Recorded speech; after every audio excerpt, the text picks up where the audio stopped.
Salut camarades de la chose ludique, bienvenue dans le C'est Dispo, l'émission qui vous dit que les choses sont dispo. Les titres correspondent à ce qu'on trouve dans la vidéo, et ça c'est bien, et ça c'est beau. On va commencer à passer en revue les jeux de société qui sont revenus dans les magasins. Alors, c'est un peu le paradis de la rupture de stock en ce moment, le monde du jeu. Et si vous renseignez sur pourquoi c'est pas dispo, vous entendez parler de douane, de tempête en mer de Chine, de cargo tanké dans des trucs. C'est vraiment l'année de la logistique. Dans le c'est dispo de mais il y en a pas trop, je voudrais Unmatched. Voilà. J'ai même pas assez de doigts pour compter le nombre de boîtes qu'on a pu recevoir. Donc si vous dites putain Unmatched c'est cool, vas-y, vous avez jusqu'à ce que j'ai plus de doigts pour essayer de le choper, parce qu'après ça tiendra plus. L'île des chats, bon ça c'est revenu mais de manière plus conséquente. Voilà, un jeu avec des chats sataniques. T'es ravi. Je sais pas, j'aime ni le jeu ni les graphismes. Voilà. Mais je crois que le jeu c'est pas trop ma came. Mais c'est quand même c'est très bien. T'as bien aimé l'île des chats? Oui. Ouais, je sais, ouais. Il est en facing dans l'étagère de ma fille. Wow, oh, en facing chez Rachel. Attention, c'est du draft et vas-y qu'on joue des petites pièces de Tetris et qu'on essaie de remplir notre bateau avec des chats. Miaou, miaou. On ne sait pas pourquoi c'est des chats, mais ça va. Hein, ça, c'est de nouveau dispo. Alors, qu'est-ce qui est de nouveau dispo là-dedans? Underwater Cities, c'est de nouveau dispo. Le Terraforming Mars du fond de l'eau, voilà. Donc, on est là à poser des petits ouvriers, à comboter nos cartes, à construire des biodomes et à parler à notre assistant qui est un dauphin. C'est du très très bon jeu de gestion de Vladimir Sushi, qui, comme son nom l'indique, est japonais. Merci Pouette, merci Rachel. Si vous voyez la caméra qui baisse de temps à autre, c'est parce que Rachel tient le téléphone avec son bras droit et qu'elle a fait des rappels de BCG, tétanos, variole, tout ça, et de temps en temps, elle a mal au bras. Voilà. Bien. Donc si la qualité de vidéo ne vous satisfait pas, c'est la faute au vaccin. Complotiste. Qu'est-ce qu'il a fait Vladimir Sushi aussi? Il a fait Praga Caput Regni. Voilà. Alors dans chaque vidéo qu'on fait, il y a toujours des petits moments où on discute avec vous de qu'est-ce qui se passe dans le monde du jeu. La fois dernière, je vous interrogeais sur qui a ou n'a pas Terraforming Mars. C'était ouf le nombre de gens qui n'ont pas Terraforming Mars. Ça m'a un peu sidéré. Alors il y a des gens qui disaient oui parce que mes enfants ils jouent pas, machin, ou les voisins l'ont. Très bien. Il y a plein de gens qui aiment pas. C'est ouf. Et on était sur un tiers, 2 tiers.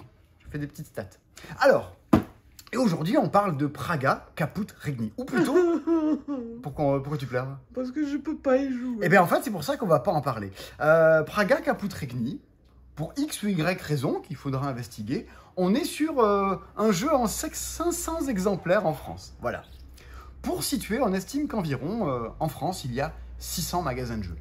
Ah ah! Alors, je compte en plus dedans, je compte même pas les Philibert, les Esprit Jeux et les gens qui, les jeux, ils les commandent par 500. Donc, du coup, Praga Caput Regni, on a 4 boîtes au magasin. Ah, un coup de fil! Vas-y, réponds Qu'est-ce en qu'on fait? direct. On répond? Allez. Je sens que ça va être un truc genre, la commande, elle est pas arrivée ou quoi? En live. Le passe-temps, bonjour. Le Club Caraïbe, dites-moi.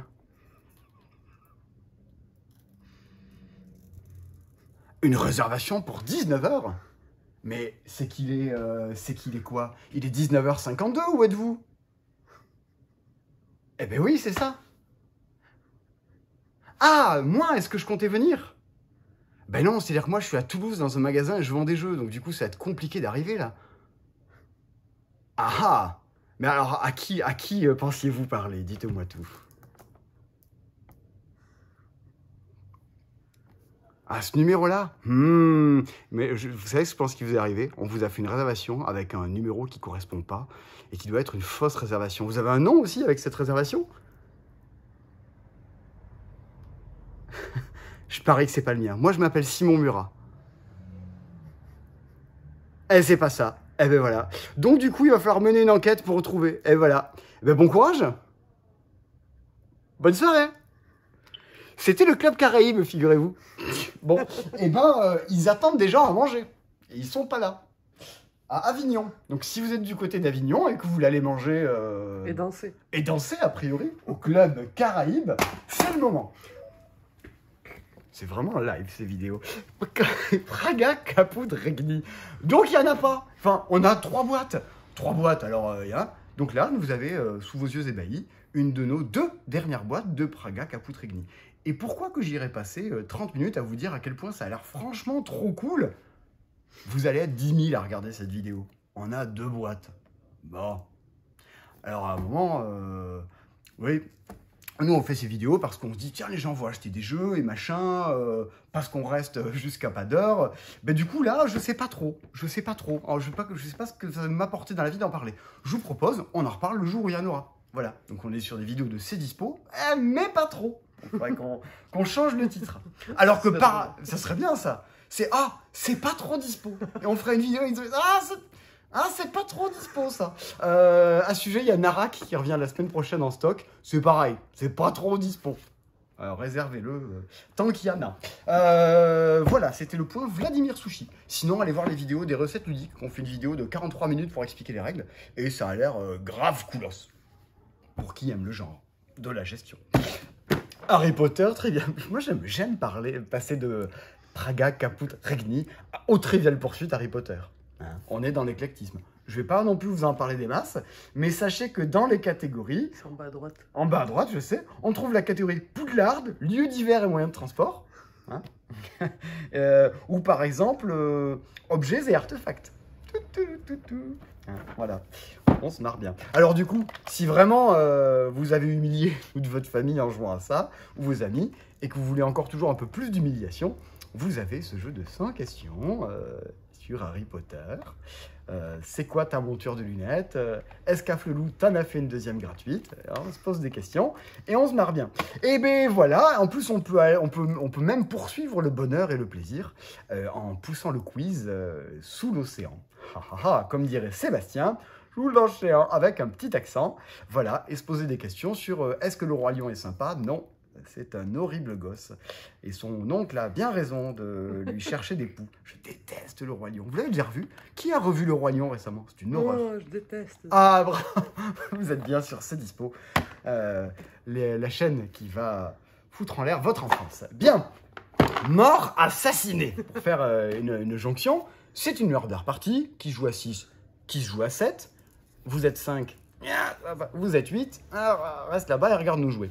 Vous invitez 5, 6, 7 amis selon si vous vous comptez dedans ou si vous ne vous comptez pas dedans. Tout le monde peut jouer. Il n'y a pas besoin de mettre du jeu. Non. Parce qu'on ouvre des enveloppes au fur et à mesure. On a chacun reçu une petite fiche de perso qui nous dit je suis madame machin. Moi ce que j'ai fait dans la vie c'est ça. Je connais machin, je fais ça. J'ai tel objectif secret. Et vas-y qu'au cours de la soirée, on mène l'enquête sur le meurtre avec le frère Raoul et sa cousine Irma. On va ouvrir des enveloppes régulièrement au cours de la partie qui sont des événements, des choses qui vont se passer. Donc le jeu se rythme lui-même au fur et à mesure de la partie. À vous de faire vos missions, à vous de poser les questions aux gens et trouver qui est le tueur. 1920 et ça se passe à assassiner. Ça permet de faire des jeux de mots poilants. On se poile. Et dernière chose, hop, Avalon. Alors Avalon, hop, je prends mon café avec. Avalon, pour ceux qui n'ont pas suivi, c'est la suite de ceci. C'est... Ah, voilà, il est long. The Resistance de Don Eskridge, une adaptation de Battlestar Galactica en petit jeu qui a donné plus tard Resistance, qui a donné plus tard Avalon. Ce sont les mêmes jeux, dans des univers différents. Alors, faut aimer les trucs à base de loup-garou, de qui est le traître, machin, et c'est un des plus éminemment, comment dire, j'allais dire politique. Ouais, c'est un peu ça. C'est-à-dire qu'on se réunit et il y a quelqu'un qui dit, voilà, on va aller péter le QG de l'empereur. Ouais, génial. Et ça sera moi qui irai et Sophie. Toi, je pas trop. On se met d'accord. Est-ce qu'on n'est pas d'accord? Si on n'est pas d'accord, vas-y, casse-toi. Toi, décide. Alors, je pensais que ce serait Bernard et Geneviève. Ouais, Bernard et Geneviève, machin. Et là, ils jouent des cartes à se cacher sur la table qui disent ici. Ou non, en fait, ça a raté. On mélange, on retourne. Qui a mis la carte qui dit que ça a raté? Est-ce que c'est Bernard? Est-ce que c'est Geneviève? En tout cas, on va pas s'éliminer, mais on va faire en sorte que Bernard, plus jamais, retourne attaquer le QG. Et là-dedans, il y a pas Bernard, il n'y a pas Geneviève, mais il y a Merlin. Et Merlin, cette fois-ci, lui, au début du jeu, il a ouvert les yeux. Et il a vu que c'était Bernard et Sophie, qui étaient les traîtres. Et alors, pendant la partie, il va dire « Ah, je sais pas trop si on ferait bien d'envoyer Bernard, je suis pas méga sûr. » Mais il va faire un peu gaffe, parce qu'à la fin, si Bernard dit « Hop, Merlin, c'est Marc. Eh bien, il a gagné. Il ne faut pas repérer Merlin. Voilà. Ça vous apprendra à jouer avec Marc et Sophie, qui sont deux joyeux amis. Marc et Sophie, à la mort, à la vie. Bien. Qu'est-ce qu'on continue? Regardez, j'ai cette société qui s'appelle La Boîte de Jeux, qui fabrique des mugs, fabrique aussi des jeux. Voilà. Ils ont une double activité, une double casquette. Ils fabriquent, ils éditent, plus noble. Ils éditent Enquête à Los Angeles. Parce que quand on est éditeur de jeux, on n'est pas que fabricant. D'ailleurs, on est rarement fabricant. Généralement, on n'a pas la nationalité française si on est fabricant de jeux. On vote communiste, comme tout le monde. Eh bien, dans Enquête à Los Angeles, ça se passe à Los Angeles. Vincent Dutré aux illustrations, graphiquement, ça tabasse. Moi, j'adore la ville en mode un peu BD, comme ça. BD, bande dessinée. En plus, il y a Leonardo DiCaprio dedans. Il y a Monsieur DiCaprio, mais alors c'est peut-être son oncle. Parce que, à la gueule, il s'est servi 2 fois des frites. Et partant de là, on va mener une enquête. Bon, il y a une énorme particularité dans Enquête à Los Angeles. Il y a, alors, on pourrait appeler un maître du jeu, mais ils ont trouvé une façon plus noble de l'appeler. Ils l'ont appelé le marionnettiste.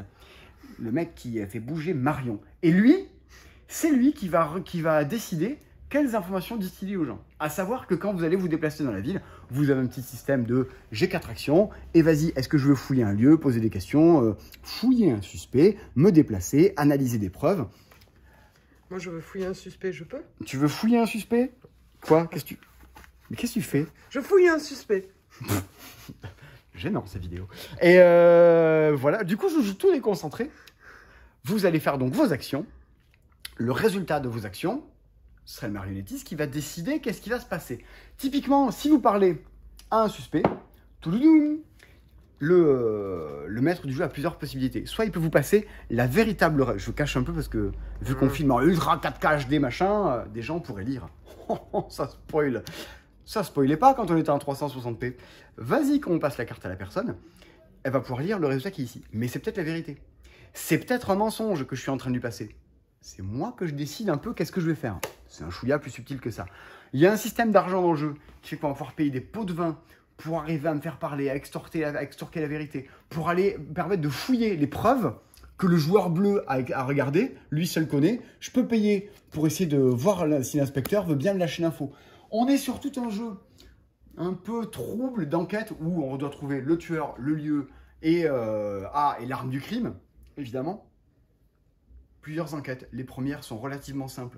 Plus ça avance dans le jeu, plus ça monte en complexité. Idéalement, ça se joue entre 3 et 9. Alors, ça se joue entre 3 et 9. Wow, puis jouer à 9. Alors à 9, on fait des équipes de 3. Ce qui revient à dire que Seven Wonders Duel, ça se joue tellement bien à 10. Faites 2 équipes de 5. Donc, bon, jouez-y à 3-4. Alors, vous allez me dire, mais du coup, on peut pas y rejouer? Alors oui et non. Oui, parce que vous y rejouerez en tant que marionnettiste. Vous inviterez Bernard, Marc et Sophie et vous les ferez jouer et vous foutrez un peu de leur gueule parce que vous connaissez le truc et c'est vous qui allez essayer de les mettre dans l'embarras. Votre rôle du maître du jeu n'est pas de faire perdre les joueurs, c'est un peu d'animer la partie. De regarder à qui vous dites la vérité, pas trop la vérité. À vous de... Si vous plombez tout le monde, vous allez passer une mauvaise soirée. Soyez subtil. En tant que marionnettiste, cette enquête-là, donc, vous pouvez la faire faire à plein de gens différents, qui, une fois qu'ils l'auront fait, eux aussi pourront la refaire faire en tant que marionnettiste. Vous allez me dire, oui, mais à chaque fois, parce que le marionnettiste, il faut qu'il la fasse lui aussi. Ben, en fait, il va toujours falloir quelqu'un qui se sacrifie pour être le marionnettiste et pour lire le résultat de toutes les enquêtes, tout ça, machin, avant le début de la partie. Donc, il est rejouable par les gens qui feront l'enquête en tant qu'inspecteur. Le marionnettiste, lui, bon, vous avez compris l'idée, avant que je m'embourbe. On dirait une chaîne de l'amitié. Ouais. Ben en fait, c'est ça, c'est un truc à jouer dans une assoce, quoi. Où tu fais jouer à des gens et tu le récupères. Les associations de jeux ont réouvert. Le Bonapartida, ça a réouvert à Toulouse. C'est cool. Cette semaine, on a joué à Dune Imperium, là-bas. Et on vous en parle en fin de partie. Ça arrive bientôt. En fin de partie. En fin de vidéo. La cassette est fausse, aujourd'hui il a plu et il y a Radio Caraïbe qui a appelé. Alors, on était là. Ah si, il y a Olé Guacamole. Ah, alors, il faut que tu poses le café. Pourquoi faut que je pose le café? Parce que tu vas manger. Alors, oui, alors, à un moment, je fais, ouais Rachel, bon, elle est partie faire des courses aussi. Ça serait vachement bien que t'expliques le jeu en mangeant des chips. Et Non, parce que regardez quand même. Toute l'après-midi, elle a boulotté les chips, quoi. À un moment, les garçons disent Rachel, arrête, parce que s'il ne restera plus, le truc, il est à moitié vide, quoi. Bon, bref. On passe. Ah, balance! Ah, bah oui, y a pas de raison. Je récupère du vaccin, je peux. Laissez-moi reprendre de la choucroute, j'ai un rhume. Alors, comment que ça marche au lait guacamole? On est sur... Attends, les gens veulent savoir si tu peux ouvrir le paquet de guacamole. C'est un piège. Qu'est-ce qu'il a? On va voir si tu es fort. Ah, il est fort. La semaine prochaine, je fais un pot de confiture. Et la semaine d'après, un pot de cornichons scellés par grand-mère. Au lait guacamole, petit jeu d'ambiance, scorpion masqué. Alors, scorpion masqué, on les attendait pas là-dessus. Et ils sont là-dessus. Dire, mais Christian, vous étiez sur Zombie Teens, tout ça? Oui, mais ça nous a fait grave marrer. Ah bon, mais très bien. Ok, bonne pioche. Qu'est-ce que c'est l'idée? Alors, on est sur du jeu d'apéro. Ça tombe bien. Au lait guacamole. Moi, je prends du houmous à l'apéro. Donc, j'attends... Salous houmous. C'est tout bête. À votre tour, vous tirez une carte interdite. Vous devez dire un mot dans lequel il n'y a pas de U. Par exemple, maison. Ok. Il n'y a pas de U. Rachel, voici le N. Tu dois dire un mot dans lequel il n'y a pas de U, il n'y a pas de N. Garage. C'est vrai. Simon, le S. Un mot dans lequel il n'y a pas de U, il n'y a pas de N, il n'y a pas de S. Un lycée. Ça va pas avec garage. Hein. Ah, il faut que ça ait un rapport avec garage? Ouais. Moi, en fait, c'est quand t'es au lycée, tu joues là dans le garage, non, tout ça. je Là. valide pas. Et il faut que ça fasse des rebonds, cette histoire. Toujours rebondir sur le mot de la personne d'avant. Eh ben, j'ai 12 secondes pour trouver un truc. Eh ben, je vais dire mathématiques. C'est des mathématiques au lycée. Non, mais on en est à garage. Ah ouais, mais mort. Bon, vous avez compris l'idée. Évidemment, ça râle. Il y a plein de conneries. Je dis chimie. Bon, chimie, super. Je rajoute. Faut deux. Ah, je vais en dire deux. Faut que je trouve deux mots. Biologie. Et l'autre, tu sais, là... et l'autre... ah. Eh ben, j'ai perdu. Guacamole. Et vous passez un bon moment avec vos potes. Il y a plein de bêtises. Ça change de sens, tu joues deux fois. On est sur du jeu de pique-nique avec pas d'installation, tu tires des cartes. Et tu dis des conneries. Et ça vaut 10 balles. Ah, en fait... bon, ça, on en a reçu à nouveau. Parce que vous étiez un peu lâchés à nous en commander plein. Et vous avez méga raison. Nous, on surkiffe. Alors, nous, on surkiffe. Moi, on a fait jouer des potes, tout ça, machin. Mais par contre, on veut vos retours. Et si vous avez joué à ça, dites-nous dans les commentaires. Taguez-nous sur Instagram, Facebook, TikTok ou ce que vous voulez. Mais je veux vous entendre dire si vous trouvez ça aussi bien que ce que nous, on trouve ça bien. Non? Rachel, tu fais des gros yeux. Pourquoi? Je fais pas des gros yeux. J'attendais le bon moment pour manger mon chips. Pas pareil. Bon, alors, on continue. On continue avec quoi? Le mec, il plante, blam. Là-bas. Là-bas. Qu'est-ce qui est sorti cette semaine, Rachel? Ah oui! Hatzing. Alors, c'est un jeu sur l'Islande. Alors, le monsieur, il nous appelle. Le monsieur, c'est les gens de chez Studio Twin Games. Attends. Pour situer, je peux me mettre là, ce sera un peu plus dark. Pour situer Studio Twin Games, c'est les gens qui font les petits meeples qui se rajoutent au jeu. Je sais pas si vous avez déjà vu ça, il y en a pour Pandémie, il y en a pour Celestia, il y en a pour tout plein de jeux. C'est des petits pions à impression 3D qui remplacent vos pions de base. Et ben ils se sont lancés, ils ont fait un financement participatif pour lancer leur premier jeu. Et ben du coup, nous on soutient. Parce que quand tu as une petite boîte, tu n'as pas trop les moyens, tu as besoin de financement, est-ce que les gens vont y croire? Très bien.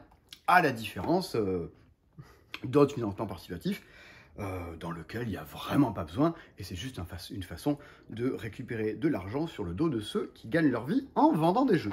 Ah, au fait, vous vous demandiez pourquoi on n'avait pas parlé de la BD marchand dans nos vidéos. Alors, Hatzing, comment ça marche? Un jeu donc de Flavien Champenois illustré par Patrick Fontaine. C'est un jeu à deux. Vous voyez, c'est écrit là. C'est un jeu à deux joueurs.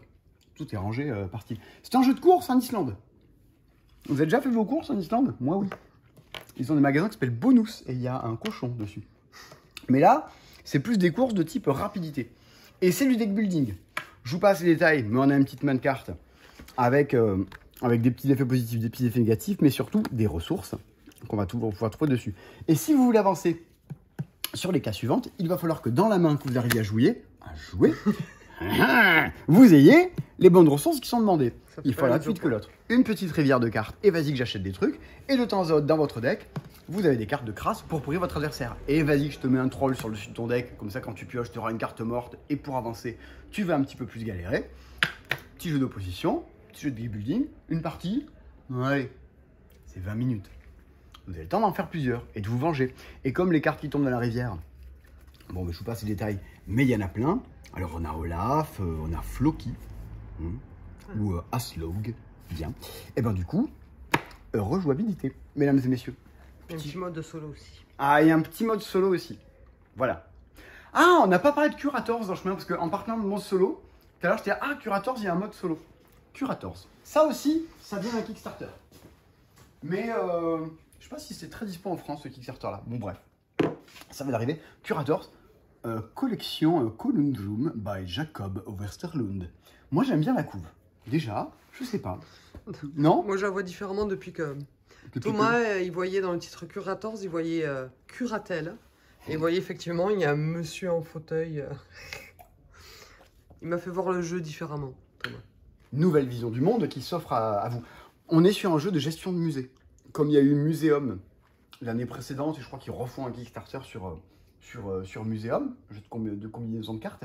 On est dans Curators, votre but est donc de construire les meilleures ailes de musée. C'est un jeu sur les ailes, un peu comme Wingspan, mais vraiment pas du tout pareil. L'idée, c'est qu'on a 5 petits jetons devant nous. Ces jetons sont grosso modo des gens qu'on va faire bosser. Il y a un archéologue qui fait des expéditions, il y a un type qui vend des choses aux enchères, il y a un banquier, il y a un menuisier, tout ça, et un commissaire-priseur. Vas-y que chaque fois qu'on va jouer, on va activer une de nos actions. Alors ça peut être, j'active mon aventurier, je vais aller récupérer des petits artefacts. Tout n'a pas été sorti, mais grosso modo, ce sont ces petits jetons-là. Je vais les récupérer et je vais les mettre dans mon musée. Alors ici, il faut s'imaginer que c'est un peu mon coffre-fort. Ils sont là pour l'instant, mais ils ne sont pas encore exposés dans mon musée. Bien, je vais récupérer ça. Il y a un autre petit plateau sur lequel il y a des choses qui partent aussi aux enchères. Bien. Pour l'instant, on commence à remplir son coffre-fort. On peut aussi construire des petites salles. Quand on va construire des salles, on va commencer à construire tout un réseau tout autour de notre musée. C'est là-dedans qu'on va venir ensuite placer nos petits jetons découvertes. Alors, vous allez voir, où qu'on met les jetons rouges. Sur les cases rouges. Allez, les jetons bleus sur les cases bleues et les jetons noirs sur les cases noires. Simple. Si on arrive à remplir entièrement la salle, du moins le système de couloir, on marquera des points de victoire. En fonction de s'il y a 2, 3, 4, 5 salles à l'intérieur, on marquera plus ou moins de points. On va aussi gérer la file d'attente. Parce qu'il y a de plus en plus de gens qui vont venir, au fur et à mesure qu'on récupère des salles, faire la queue devant notre musée. Et plus il y a des gens qui vont venir faire la queue, regardez, c'est Marc, Sophie et Bernard, on va piocher des missions. Des missions qui vont dire, ah, est-ce que c'est les cartes qui sont là? Hop là.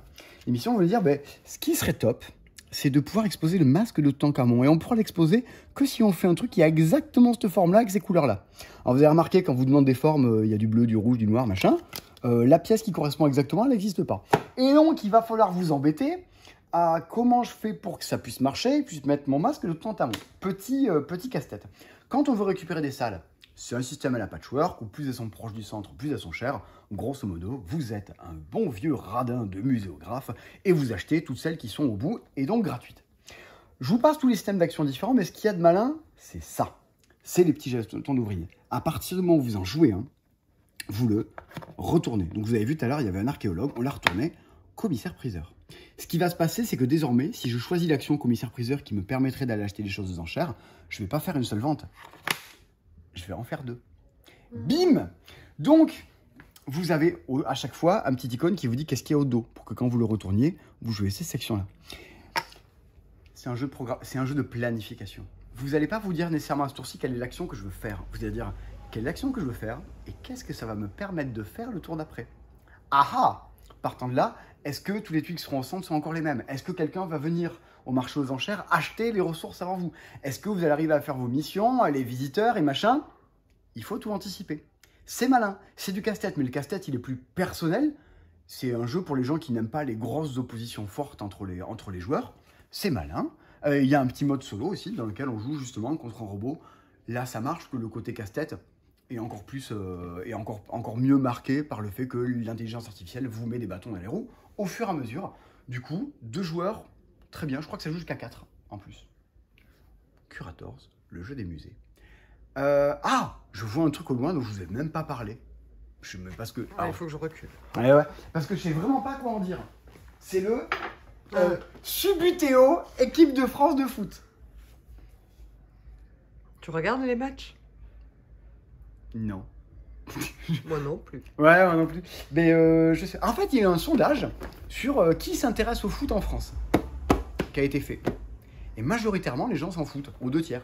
Voilà. Les gens s'en foutent. Et alors que le rugby, Les gens s'en rugby. les gens s'en tamponnent.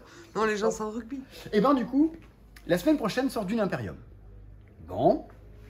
Et ben on s'est dit, on va en parler cette semaine. Parce que c'est plus simple d'en parler cette semaine, parce qu'il y a un gros morceau à digérer. C'est quand même très très très bien foutu cette chose-là, quoi. Si vous regardez, il est déjà dispo sur notre site. C'est pas dispo en magasin. C'est juste pour vous dire, c'est peut-être en précommande. On les expédie à partir de lundi matin. Ça sort semaine prochaine. Dune Imperium, voilà la bête. Vous avez dû en entendre parler de Dune Imperium si vous traînez un peu dans le milieu ludique. Comment dire? Ça a une réputation de c'est le meilleur jeu de l'année, machin. Et tous les gens qui y jouent disent oh putain, c'est terrible. Moi, mon pote Arnaud, qui est champion de France de Terraforming Mars, il va venir en week-end exprès chez moi juste pour qu'on joue à Dune Imperium ensemble. Parce que c'est son jeu de la vie. Il en a fait une 40aine de parties. Et je ne le salue pas, parce que je lui ai déjà dit bonjour aujourd'hui, discuter ensemble. Qu'est-ce que c'est Dune Imperium? Alors, on se retrouve dans le monde de Dune, mais adapté graphiquement à la version du film qui va sortir par Denis Villeneuve. On n'est pas dans le Dune de Lynch. C'est un peu dommage, moi j'aime bien le Dune de Lynch. Sting. Hein? Moi je veux Sting. Le Sting dans le film, tu le vois 10 minutes quand même. Pas beaucoup plus que ça, quoi. L'idée, c'est qu'on est donc sur la planète Arrakis, en train d'essayer de collecter de l'épice. L'épice doit couler. Et on essaie d'être la famille qui s'en sort le mieux. Il y a un gros système de jeu de baston. Pour ceux qui connaissent Narak, qui auront joué à Narak, on est, mais alors, à 80% sur un système de jeu identique. À savoir, à chaque tour, j'ai 2 petits ouvriers et je vais venir les poser sur des cases. Je ne peux pas venir sur des cases n'importe comment. Admettons que j'ai cette carte en main. Parce que c'est un jeu de deck building, on a 5 cartes en main. Si je joue cette carte, ici, ce sont les icônes qui vont me dire sur quelle case j'ai droit de me poser ce tour-ci. Par exemple, si je joue les alliances changeantes, je me peux poser sur une case qui a un symbole vert ou un symbole jaune. Donc, je joue ça et je décide de me poser case avec des symboles verts, mais qui coûtent l'argent à payer, ou case avec un symbole jaune, mais pas celle-là, parce que quelqu'un s'est déjà mis auparavant. Et vas-y que je récupère des petites ressources d'eau, d'épices, parfois de la thune, parfois je repioche des cartes, et j'essaie de bidouiller comme ça.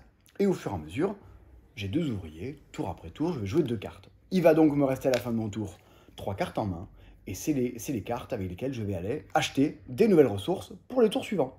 D'accord. On pose des ouvriers, on gagne des ressources. Quand j'arrive à me poser sur les cases qui sont ici, qui nécessitent des symboles un peu plus rares, j'avance sur ces petites pistes qui me donnent des points de victoire au fur et à mesure du jeu. Très bien. Jusque-là, on deck build, on pose des ouvriers, on gagne des ressources. Qu'est-ce que c'est qui fait que ça change? Ce qui fait que ça change, c'est ça. C'est la zone de conflit. Ici, nous allons recruter des troupes. On l'a vu, c'est l'action du petit cube qui est là. À chaque fois, je vais me récupérer des cubes et venir les poser ici. Il y a un petit système qui me permet de dire « Vas-y mes troupes, je les envoie à la baston ». Parce qu'à chaque tour, le jeu dure a priori 10 tours. C'est parfois un peu plus court. À chaque tour, bam, il y a une baston qui a lieu. Celui ou celle qui mettra le plus de troupes ici, celui ou celle qui à la fin du tour aura le plus de cartes avec des épées dans la main, remportera la baston. Et qu'est-ce qu'il y a à gagner? Des bons bonus, quoi. Genre, cette carte-là va vous permettre d'avancer sur 2 des pistes qui sont ici. Ouais, c'est pas mal. Si vous êtes 2e, vous aurez quand même des ressources gratuites. Bon, d'accord. Il faut s'imaginer qu'au fur et à mesure du jeu, les conflits vont rapporter de plus en plus de bonus coolos. Et la bataille là-bas, c'est de plus en plus tendu. Quand vous y allez, vous commencez à investir, à envoyer vos troupes, à cramer vos cartes et tout pour taper sur les autres. C'est pas pour perdre, c'est pour prendre les bonus. Et ça va fighter. Autre particularité, vous avez tout plein de cartes d'intrigue que vous allez récupérer partout dans le jeu. Des cases vous les feront gagner et d'autres truchements, comme disent les gens qui aiment les mots en 3 syllabes. Ces cartes-là, vous allez pouvoir les jouer à des moments ou d'autres. Notamment les cartes rouges qui jouent lors des conflits. Lorsque vous remportez un conflit, bim, en plus prenez 3 épices. Il y a des trucs, ces cartes-là, vous les piochez et c'est un peu la loterie. Il y a des missions de fin de partie, il y a des ressources gratuites, il y a des coups fourrés lors des combats. Il va falloir jouer aussi en fonction de ça. J'ai ça, il faut que je m'adapte, il faut que j'arrive à les caler parce que c'est quand même sacrément badass. C'est ce qui fait aussi que le jeu va être assez mouvementé. Vous avez prévu des choses, il va falloir vous adapter à ce qui se passe sur le jeu.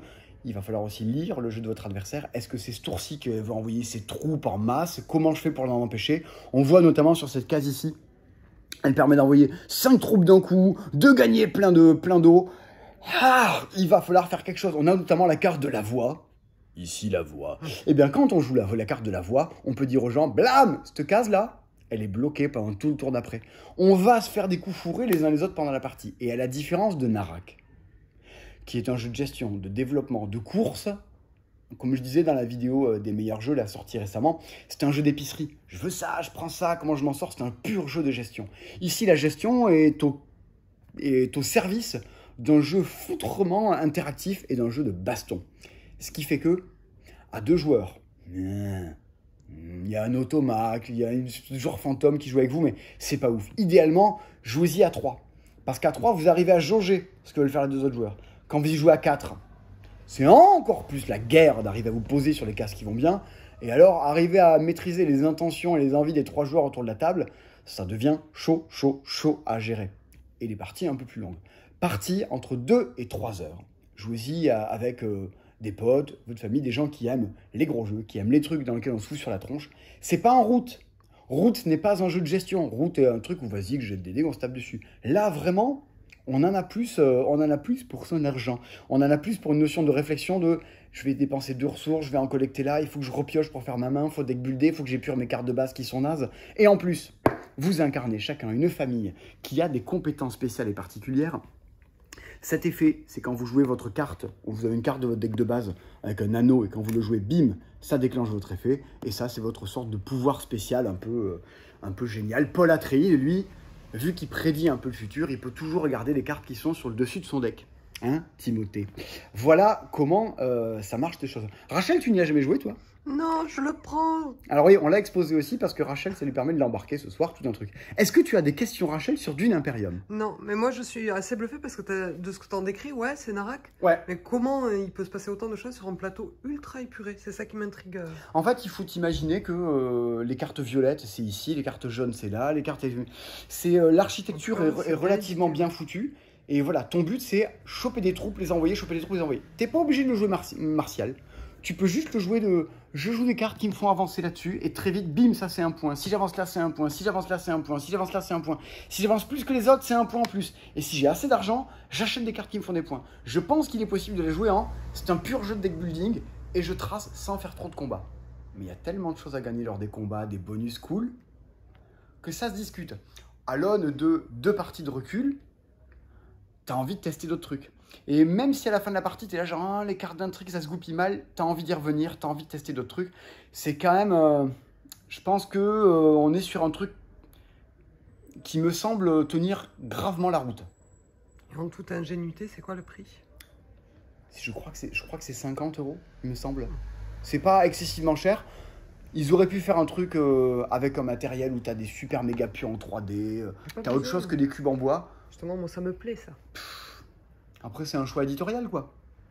C'est la question, entre un Narak que vous payez 65 €, mais du coup, vous retrouvez des petits pions de plaquettes Toltec, tout ça, ou alors vous avez un truc en cube en bois, mais il y a 15 € de différence. C'est un choix éditorial. Est-ce qu'il vous convient, est-ce qu'il vous convient pas? Est-ce que du coup, l'éditeur il faudrait qu'il vende à part des kits d'upgrade, d'amélioration, tout ça? Encore une fois, c'est des choix éditoriaux. Moi, les magasins de jeux, je vous remarquerai, nous on se pose la question chaque fois en fin d'année, c'est de plus en plus dur. Il y a vraiment une méga différence maintenant qui se fait entre un éditeur qui a une intention de sortir un jeu pour qu'il soit familial. 25, 30 euros, allez 20 euros, mais vend. Maintenant, tous les jeux qui ont un plateau, ben vas-y, il y a un plateau, on y va, on fait une débauche matérielle. C'est très très dur maintenant d'arriver à trouver des jeux. Un jeu de plateau qui vaut 40 euros, c'est très dur à trouver dans ce magasin de jeux. C'est de plus en plus rare. Maintenant, un jeu de plateau, ça vaut 50, ça vaut 60 balles. Alors qu'il y a 10 ans, 15 ans, moi quand je débarquais dans un magasin de jeux, un jeu de plateau, si ça valait plus de 45 euros, non, alors c'était très dur à vendre. Et là, paradoxalement, les temps ont changé. Au service sans doute de jeux, ah, je me suis étouffé en avalant un bout de chips qui restait de côté. Et j'ai les yeux qui... au service de jeux mieux édités, mais alors au service aussi de jeux plus chers. Voilà, ma bonne dame. Des choix éditoriaux. Je reprends une gorgée de café. Rachel, chante une chanson pendant ce temps-là. Ah bon? In the town where I was born. Voilà, c'était les Beatles, vous l'avez reconnu, pour le blind test, Rachel. Je pense qu'on a fait le tour de ce qu'on voulait voir cette semaine. Helsing, Dune, enquête à Los Angeles, la réservation au restaurant Caraïbes. Qu'est-ce que j'aurais rajouté? Pas plus. Donc, comme d'habitude, il y avait des petites questions. Est-ce que vous voulez des jeux mieux pimpés, mais encore plus chers? Est-ce que vous avez joué à 101? Est-ce que vous n'avez pas loupé votre réservation à 19h au Club Neptune d'Avignon? Voilà. Il ne me reste plus qu'à vous souhaiter une agréable soirée. Merci au fait pour tous vos retours sur la vidéo des meilleurs nouveaux jeux là, qu'on voulait appeler les jeux du mois, sans le S à la fin. Faire un jeu de mots avec moi. Eh bien, il y a plein de trucs qui vont dans le sens de ce qu'on pensait, il y a plein de trucs qui vont dans d'autres sens. En tout cas, on lit tout, chaque fois qu'il y a des commentaires. Ça nous intéresse. Voilà. Bonne soirée, tout le monde. Bisous Salut les gens.